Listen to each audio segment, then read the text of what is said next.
My name is not important. What matters is what happened to me. At that time in my life, I was struggling badly. Every day felt heavy. I woke up with worry and went to bed with fear. Bills were piling up. Rent was overdue. Electricity was cut off more than once. Sometimes, I pretended not to hear my phone when it rang because I knew it was another reminder of money I did not have. I had family depending on me. I was not living just for myself. I had people I needed to take care of. Some days it was my child looking at me and asking for food. Other days it was my parents needing help. I carried their hopes on my shoulders, and that weight was crushing me slowly. I felt ashamed. Ashamed that I could not provide the way I wanted to. Ashamed that I had to borrow money again and again. I was tired, not just physically but inside my heart. Even when I rested, my mind never slept. I was always calculating, always worrying, always afraid of tomorrow. Every morning, I searched for work. Any kind of work.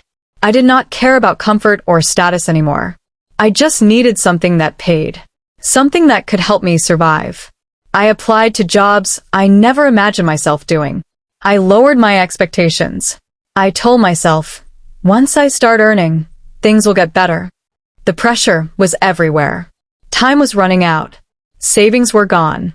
Friends were tired of helping. Family expectations were high, even if they did not say it out loud. I could feel it in their silence. Some nights, I cried quietly so no one would hear me.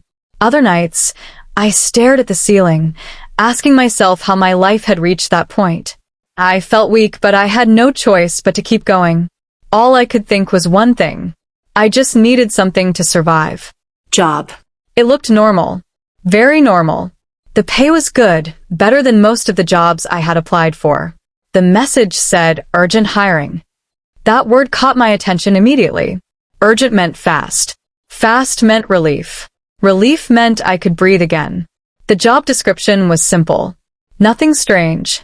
Office-related work. No dangerous tasks. No mention of travel at first. Just clear words and promises that sounded like hope. I remember sitting up straighter when I read it. My heart beat faster. I applied immediately.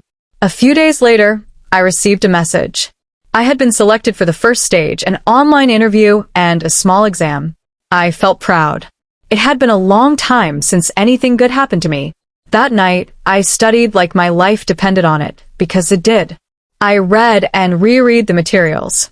I practiced answers. I told myself, this is your chance. Don't waste it. I barely slept, but I did not feel tired. Hope kept me awake. I passed. When I saw the message saying I had moved to the final stage, I smiled for the first time in weeks. I showed my family.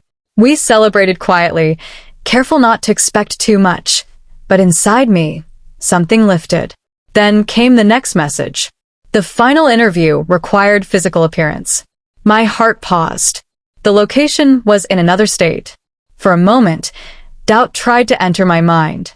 Traveling would cost money I barely had. Leaving my family, even for a short time, scared me. I read the message again, slowly. It said the company would finalize everything after the physical interview. I told myself this was normal. Many companies did this. Big opportunities often required sacrifice. I did not want fear to steal this from me. I could not afford to say no. So I agreed. I borrowed money for transport. I packed a small bag. I hugged my family tightly and promised I would return with good news. On the road, as the bus moved farther from home, my thoughts were full of hope. I imagined my first paycheck. I imagined paying bills. I imagined peace. I told myself over and over, this is my breakthrough. After I confirmed my attendance, the messages started coming in. They did not send an office address. Instead, they sent a meeting point, just a location. No building name. No company sign. No floor number. Just a pin on a map and a short message that said, be there by 9 a.m. I stared at my phone longer than I should have. Something about it felt off. I asked politely for more details. The reply came quickly, but it was short. Very short. They said the office was under arrangement and that everything would be explained when I arrived. The interviewer's tone was calm, but rushed, like someone who did not want too many questions. Every message felt like it was written in a hurry. Then came another instruction. Please come alone. No guests. My chest tightened when I read that. Why would they say that? For a moment, my mind whispered warnings. Questions formed, one after another. I thought about telling someone. I thought about asking more questions. I thought about turning back. But desperation is loud. It speaks over fear. I told myself I was overthinking. I told myself that big companies sometimes had strange procedures. I told myself this was just how serious jobs worked, private, strict, professional. I did not want to look difficult. I did not want to lose the opportunity. I did not want to start again, from nothing. So I ignored the feeling in my stomach. I silenced my doubts and replaced them with excuses. Maybe this is how big companies do things. That thought followed me as I prepared for the interview, even though deep down, something inside me already knew this was not normal. But I was too desperate to listen. When I arrived at the location, the first thing I felt was relief. I was not alone. Other people were already there, men and women, young and old, all dressed like they were going for an interview. Some held files. Some held small bags. Some were fixing their clothes nervously, just like me. I let out a quiet breath. If there are many of us, it must be real, I told myself. We stood outside for a while, talking softly. Some people smiled. Others looked tired. Everyone looked hopeful.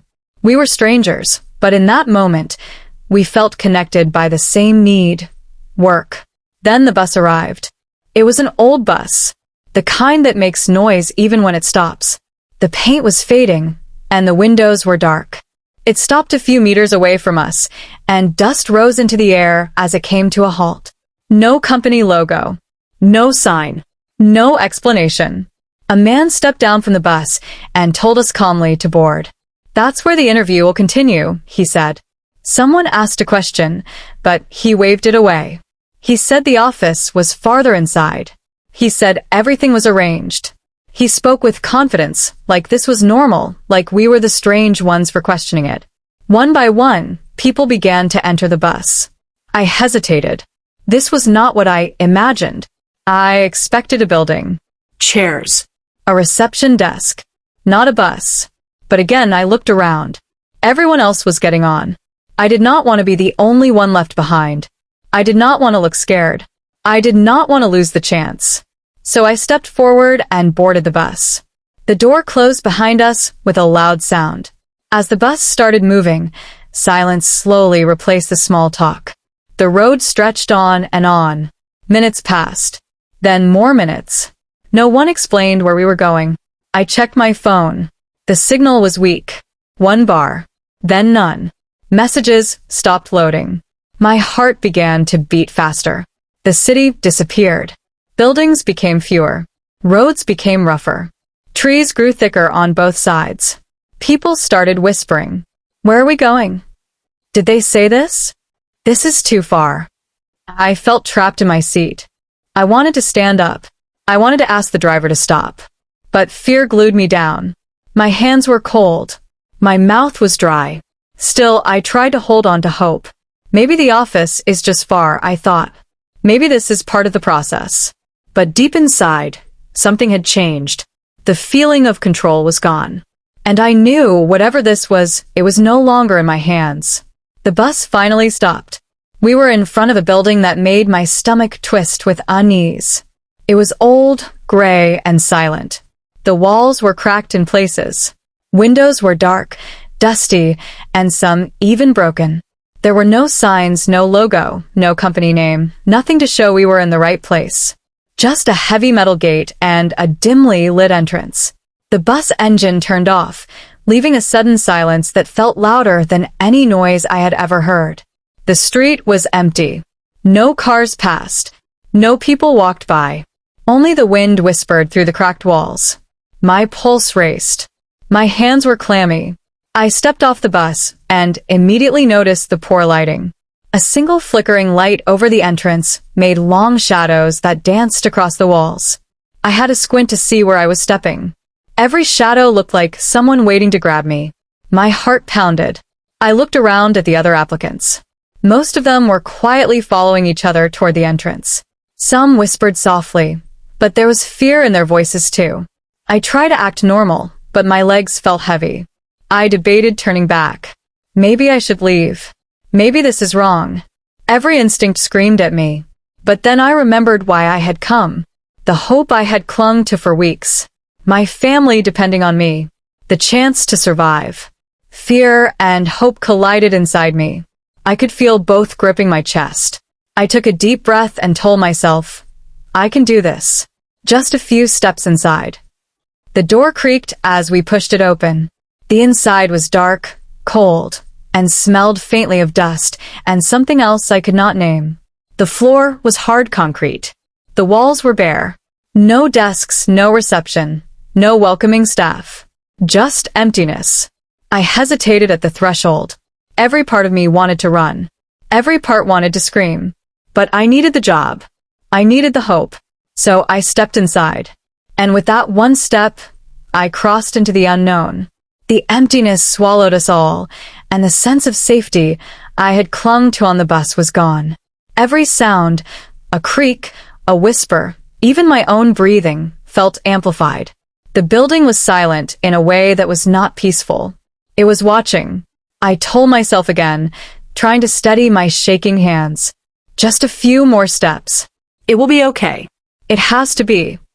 But deep down, I knew that I had entered something I could not yet understand, and that my life was about to change forever. Inside the building, the air felt thick and heavy. There were no desks, no chairs arranged like an office, and no receptionist to greet us. No paperwork was given. No forms to fill. No instructions, no official documents. Nothing that looked like a normal interview. The people who had been quietly waiting in the shadows of the room stepped forward. They were dressed in plain clothes, but their eyes were sharp, calculating. They did not smile. They did not introduce themselves fully. They only nodded and gestured for us to stand in the center of the room. I swallowed hard. Something felt wrong, but I pushed the thought aside. Maybe this is just a different way of interviewing, I told myself. Maybe this is how they check for confidence, or how serious candidates act. Then the questions began. They were personal. Too personal. I was asked things no interviewer should ever ask. Details about my family, where I lived, what I did after work, even how much money I earned. Some questions made me feel exposed, like they were probing into the parts of my life I had kept hidden. I glanced at the other applicants. Some looked uneasy. Some were silent. But the interviewer's attention returned quickly to me. Their eyes were sharp and unwavering. They stared too long, making me shift uncomfortably. Every second felt heavier than the last. I could feel sweat forming on my forehead, even though the room was cold. My hands shook slightly as I held my bag closer to me. My stomach churned. My heart pounded in my chest. Each question seemed designed to dig deeper, to make me nervous, to test me in ways I didn't understand. Time slowed. Each tick of the clock, or what I imagined was a clock, felt like minutes stretching into hours. I tried to breathe slowly, to calm myself, but the feeling of being watched, of being measured, of being tested in a way I could not control, grew heavier with every passing second. A small voice inside me whispered, "Something is not right." But I tried to quiet it. I forced myself to answer politely, carefully. I could not afford to anger them. I could not afford to make a mistake. My family was counting on me. My hope was at stake. Still, the unease continued to grow. I noticed the locked doors, the lack of windows. The silence outside the building made each sound inside, the shuffle of feet, the clearing of a throat, the click of a pen, seem louder than it should. I didn't know what was coming next. I didn't fully understand the danger, but my body knew. My shaking hands, my sweating skin, my racing heart, they all told me something terrible could happen if I made one wrong move. And in that moment, I realized that this was no ordinary interview. Something inside me screamed, but I tried to keep my voice calm and my face composed. I had no idea that the worst part was only just beginning. I had tried to convince myself that everything was normal, that this strange place, the strange questions, the silence, it was just part of the process. But then it hit me like a cold hand around my chest. Reality. I looked around the room again, trying to see something familiar, something reassuring. That's when I noticed the doors. They were locked. Not the kind of door that locks automatically when closed. These were heavy, industrial doors, the kind that could keep someone in. I walked toward one and tested the handle lightly. It didn't budge. My stomach dropped. I tried another door. Also locked. Every exit seemed sealed. I reached for my phone, hoping to call anyone, but the signal was gone. No bars. Nothing. My hands shook as I tapped and swiped. Panic began to rise, tight and heavy in my chest. Then I overheard them. Not intentionally, just fragments of conversation as they moved around the room. Transport ready tonight. Documents secured. Move them tonight. A cold sweat ran down my back. My head spun. My mouth went dry. Each word repeated in my mind, echoing louder than it could have possibly sounded. My mind raced. Move them? Transport? Documents? Slowly, painfully, my heart understood what my mind refused to admit at first. This was not a job. I realized, in a shocking instant, that I was trapped, that I had been tricked, that the people around me were not employers. They were planning something illegal, something dangerous, and I was caught in it. The weight of the truth crushed me. I felt my knees weaken. I tried to breathe, but my chest felt tight, as if the air itself was heavy. Tears began to burn my eyes. I wanted to scream. I wanted to run. But I couldn't see a way out. My body betrayed me. I shook uncontrollably. My hands clutched my bag, as if holding on to it could somehow anchor me to safety. My mind whirled with fear, confusion, and disbelief. The fear wasn't just about me. I thought about my family, the people depending on me. What if they were next? What if they found me and they didn't stop? I sank to the floor in that cold, empty room. I cried silently at first, afraid that anyone would notice.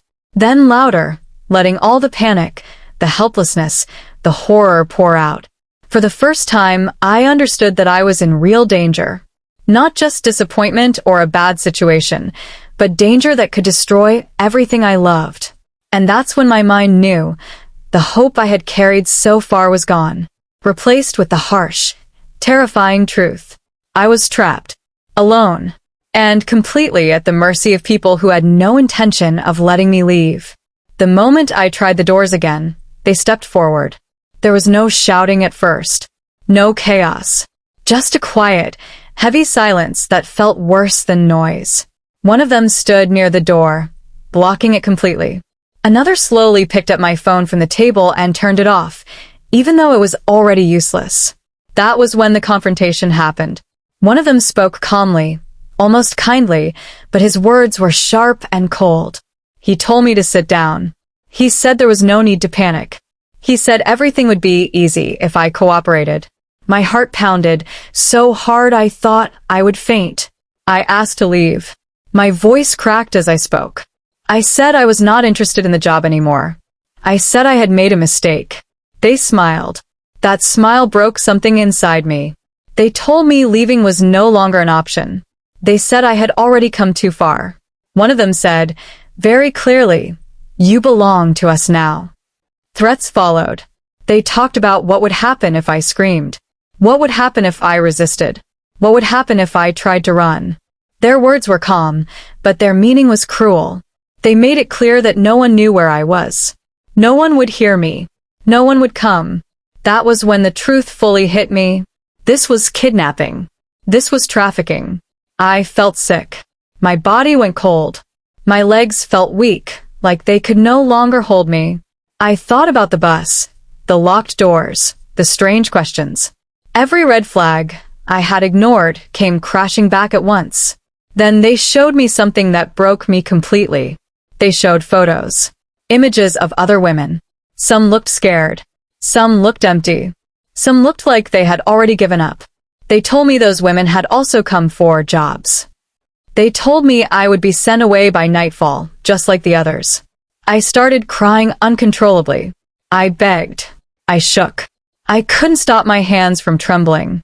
My chest hurt so badly, it felt like it was tearing apart. I thought about my home, my family, my life. Simple things I would never see again. In that moment, I truly believed I would never go home. I believed my life was over. The room felt smaller. The walls felt closer. The air felt thin. I was trapped in a place where hope did not exist, surrounded by people who saw me as nothing more than something to be moved, sold, erased. I closed my eyes and whispered goodbye to everything I loved, because I didn't know if I would ever see it again. I don't know how long I sat there, shaking, barely breathing. Time had stopped making sense. Every second felt like an hour. Every sound felt dangerous. Then something changed. One of them stepped out of the room to answer a call. Another followed him, arguing in low voices. Their attention shifted away from me for just a moment. In that small moment, I noticed something I hadn't seen before. A door. It wasn't fully closed. It was slightly open, just enough for a thin line of light to slip through. My heart started racing faster than ever. My mind screamed at me to stay still. Fear told me if I moved, I would die. But another voice, stronger, louder, rose up inside me. If you don't move now, you will never leave this place. My hands shook as I slowly stood up. My legs felt weak, like they might give way at any second. I took one silent step, then another. Every sound felt too loud in my ears. My breathing, my heartbeat, the soft scrape of my shoes on the floor. One of them laughed somewhere behind me. That laugh pushed me. I ran. I didn't think. I didn't plan. My body took over. I pushed the door open and burst through it, running as fast as I could. I heard shouting behind me, heavy footsteps. Someone yelled my direction. I didn't look back. I ran into darkness, into rough ground, into bushes and uneven paths.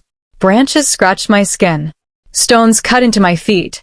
My lungs burned. My chest felt like it would explode. I tripped and fell, scraped my hands and knees, but I forced myself up again. Pain didn't matter. Fear was stronger. Terror pushed me forward, step after step, breath after breath. I ran until my legs felt numb, until my body begged me to stop, until I could no longer hear them behind me. Even then, I kept going. I didn't know where I was. I didn't know where I was running to. All I knew was that stopping meant going back, and going back meant disappearing forever. So I ran, fueled by pure survival, praying with every step that this narrow chance would not close behind me. I ran until the world around me stopped making sense. The building disappeared behind me, replaced by thick bushes, tall grass, and uneven ground. I pushed through branches that scratched my arms and face. Thorns tore at my clothes. I could feel warm blood on my skin, but I didn't stop to look. I couldn't stop. Every sound made me flinch. The snap of a twig, the rustle of leaves, the wind moving through the trees. I was sure they were behind me. I was sure hands would grab me at any moment. I kept running. Eventually my legs began to fail me. They shook violently. My feet felt heavy, like they no longer belonged to me. I stumbled, fell, and crawled when I could no longer stand. My breath came in painful gasps. My throat burned. My chest felt tight and weak. I had no idea where I was. No roads. No lights. No signs of life. Only darkness and silence. Time passed, but I couldn't tell how much. Minutes felt like hours. Hours felt endless. My phone was gone. I had no food. No water. No direction. The fear slowly changed into something heavier. Exhaustion mixed with shock. My body started to shut down. I curled up against a tree at one point, shaking uncontrollably. My teeth chattered. My muscles cramped. Tears rolled down my face without sound. I felt empty, broken, drained of everything. The trauma hit me all at once. Images replayed in my head. The locked doors, the smiles, the photos they showed me. My mind refused to let go.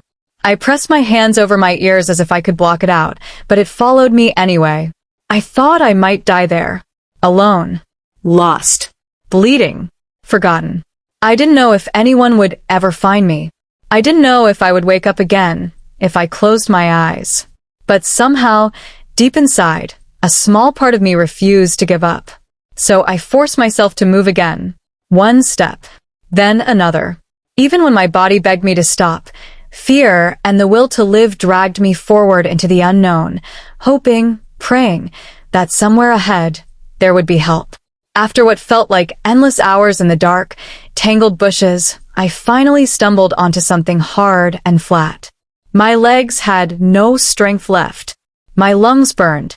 My vision blurred. It was a road. I couldn't believe my eyes.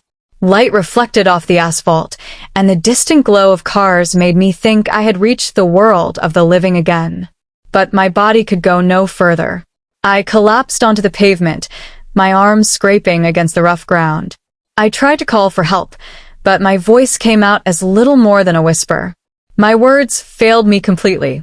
Minutes passed, or maybe seconds. I had no sense of time. Then I felt hands. Gentle hands. Someone was kneeling beside me. A woman's voice called softly, asking if I was okay. Another joined, wrapping a warm jacket around my shoulders. I tried to speak, but my words tumbled out broken, incomprehensible. Tears ran down my face, hot and unrelenting. They didn't rush me. They didn't ask for answers immediately. They just made me feel I was not alone anymore. That someone cared. They gave me water, helped me sit up, kept speaking in calm voices, telling me I was safe now. I couldn't even nod properly, my body trembling too much. The fear was still there, lingering in my chest like a shadow. My hands shook uncontrollably. My heart refused to slow down. Every sound, a passing car, a shout in the distance, made me flinch. But amidst it all, I felt a fragile sense of safety returning. For the first time in hours, I allowed myself to breathe, to cry fully, to feel human again. Somehow, those strangers became my lifeline, pulling me from the edge of despair. They didn't know my story. They didn't need to. Their presence alone reminded me that help existed, even in the darkest of nights. Slowly, piece by piece, the nightmare that had swallowed me started to loosen its grip. I was still scared, still exhausted, still shaking, but I was alive. And that was enough to take the first small step back to safety. It took a long time before I could speak clearly. The people who found me stayed with me until I could catch my breath and sit upright. They called the authorities. Soon, I was surrounded by police officers, their voices calm but commanding. I felt both relieved and terrified. I gave them my story, every detail I could remember. The bus, the locked building, the questions, the threats, the narrow escape. My words trembled as I spoke. I cried again, letting the memories of the dark room, the locked doors, and the fear pour out. They listened carefully, took notes, asked questions. Their faces were serious, sympathetic, but I could see the limits of what they could do. There were no names, no clear company, no identifiable location to trace the kidnappers. It felt like trying to catch smoke with my bare hands. After they took my statement, they arranged for me to return home. I sat in the car, staring out the window, unable to speak. My family was waiting. Relief and fear battled inside me. I hugged them tightly, feeling the weight of what had happened pressing down on my chest. Even after returning home, the fear didn't leave. I couldn't bring myself to ask for updates. I couldn't check on the case. I worried that if anyone tried to follow up too closely, the people who had captured me might retaliate. The thought of them finding me or my family was unbearable. Weeks passed. The case disappeared from my mind and from the authorities' focus. I never heard about it again. The silence was heavy, a silence that spoke louder than any warning or noise ever could. It was a constant reminder that the danger I had survived still existed somewhere, hidden but alive. I tried to move forward, but the trauma had settled deep inside me. Every time I closed my eyes, I could see the flickering lights of that empty building, the shadows of the people watching me, the locked doors, the suffocating fear. Even though I was safe, a part of me would always carry that night, a part of me that remembered how close I had come to losing everything, and how fragile life could be when desperation and danger collide. The days after the ordeal were some of the hardest I have ever lived. Even when I was home, surrounded by my family, I could not speak properly. Words caught in my throat, trembling and fragile. Every time someone asked me about the incident, I nodded or shook my head, but could barely form a sentence. My mind kept replaying the events like a broken record. Sleep became impossible. Nightmares overtook my nights. I would wake up screaming, my heart racing, my body drenched in sweat. Sometimes I would sit up in bed, gasping, convinced I could still hear footsteps, voices, the creaking doors. Even in the safety of my home, fear clung to me like a shadow I could not shake. Trust, something I had always taken for granted, was broken. I could not easily speak to strangers anymore. Even a simple interaction made me anxious. Every unfamiliar face became a question, every new situation a potential trap. Yet, amid the fear and the pain, I slowly realized the lesson the ordeal had carved into my life. Desperation can cloud judgment. Hope can blind you. And yet, survival is powerful, stronger than fear, stronger than pain. I learned to be careful, to trust my instincts, to value safety above convenience. But I also learned gratitude. Grateful for the strangers who helped me, grateful for my family, grateful that I had escaped alive when so many might not. Now, when I reflect on that night, I feel a mix of sorrow and relief. It is a story that I hope no one ever has to live. A story that serves as a warning. Desperation can lure you into danger, but survival is a quiet, resilient strength. Even after time passed, life never truly returned to normal. The fear I felt that night stayed with me, lingering in quiet moments, in dark streets, in the way I looked at strangers. I survived, but I was no longer the same person I was before. The experience left a mark on my soul. I learned that danger can hide behind opportunity, that desperation can make you overlook warning signs, and that trusting your instincts is sometimes the only thing that can save you. To anyone listening to my story, I have one simple message. Be careful. Desperation can blind you. Always trust your instincts. Life is fragile. Your safety is priceless. And sometimes, the choices you make to survive will stay with you forever. Even in fear, even in trauma, survival is strength. And for that, I am grateful for life, for family, and for the fragile, precious chance to continue, even after being so close to losing everything.